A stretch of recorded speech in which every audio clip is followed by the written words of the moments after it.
raz, dva a ja som zase späť. 2 mesiace som sa absolútne nestarala o moje vlasy. Tento produkt určite poznáte. Ja vám ich ukážem. Sú proste žlté, suché.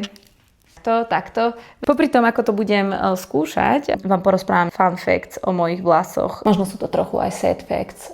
Aby som povedala, ja používam tento. Ja vlastne to robím úplne jednoducho. Poďme sa ale teda, kým toto robím, porozprávať o mojich vlasoch. Asi som to prehnala.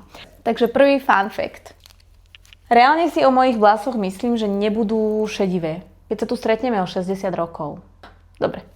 O 50 rokov, tak vám ukážem. Mojej babke, ona mala 80 rokov, ani raz si nefarbila vlasy a mala ich úplne hnedé, tmavé. Druhý fun fact. Neviem, či vám hovoriť. Dúfam, že nikto nebude mať taký hlúpy nápad. Ale raz som si na chate ostriala s mojimi spolužiakmi vlasy. Úplne nakrátko. Šla som ku kaderníčke, ktorá by povedala, že nikdy nič také nevidela. Áno, lebo sme to strihali s nožnicami na obväz. Ale musela ma tak strašne ostrihať, že som mala fakt krátke vlasy. A niekedy na to spomínam, ale ako na fakt, že super strih.